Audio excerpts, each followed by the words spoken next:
Қайырлы күн, құрметті достар, қайырлы күн, құрметті көрермендер. Бүгін ойынның басында жіберетін қателіктер туралы тағы да әңгіме қозғаймыз.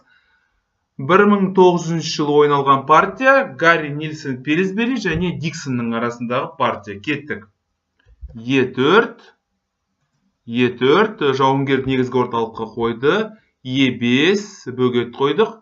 Ат F3 біздің жауынгерімізге шабуыл жасады. Ат C6 қорғаймыз. Ат C3, ат F6, піл B5, піл C5. Патшасын сарайға кіргізді. Енді ақтар бұл жерде ат E5 деп жүреді. Ең басты мақсаты не? Ақтардың бұл жерде. Егер де қаралар ат E5 деп жүретін болса, онда D4 деп жүреміз. Піл D4, уәзір D4 және D6. Бұл жердегі бір ерекшелігі. Сізде ақтардың қолында негізгі орталықты жауынгері болады. Және мына пілге қарама қарсы шығатын ешкім болмайды. Сол себепті Диксон бұл жағдайлардың бәрін түсініп, уәзір E7 деп жүреді. Уәзір E7. Гарри Нильсон Пилсбери ат C6 деп жүреді. Енді қаралардың екі мүмкіндігі бар. Ол Б жауынгермен жеуге, немесе Д жауынгермен жеуге болады. Қандай шешім қабылдаймыз? Егер де Б жауынгермен жейтін болсақ, онда мына жауынгер жалғыз қалады.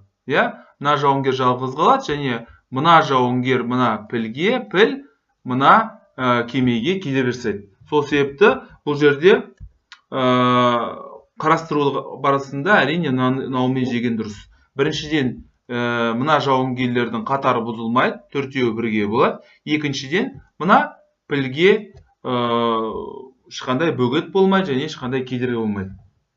Кеттік. Піл D3. Піл D3 бұл жақсы жүрістердің қатарына кірмейді, себебі мына жауынгер пілге, піл жауынгерге, жауынгер пілге және піл кемеге кедергі жасайды. Байқасаңыздар, осылай бір кішкентай төте, мысалы бөгет, мынандай жауынгер ретіндегі бөгет барлық ойыншыларға өзінің кері әсерін тигізеді. Уәзір E5. Біз осы жауынгерді бөгет қоямыз алдына. Бөгет қоямыз, айтамыз, сен қимылдама, өйткені сен деген мына пілге, піл деген жауынгерге, жауынгер пілге және піл мына кемеге кедергі жасап тұр деп. Енді ақтар H3 деп жүреді. Мен енді үнемі өзімнің видеоларымда қайталаймын. Шебер адамдар көбінесе ойыншылармен жүрістерді ойлап табуға тырысады. Егер де барлық жағдайды ойластырып, енді жауынгерлердің, ойыншылардың жүрістері бәрі аяқталған кезде ғана, мықты ойыншылар, шебер ойыншылар ең соңында ғана жауынгерлермен жүреді. Сол себепті бастапқыда бүкіл ойыншыларыңызды қарап шығыңыздар. Егер де барлық мүмкіндіктердің бәрін анықтап болғаннан кейін ештеңе таппайтын болсаңыздар, онда жауынгермен жүрген дұрыс болады. Диксон бір қарапайым ережені біледі. Қарсыластың аумағына кіру үшін жол ашық болу керек. Есік ашық болу керек, немесе тік жол, қиғаш жол, немесе көлденең жолдар ашық болу керек. Сол себепті Диксон мына жерде өзінің пілін H3 деп жейді.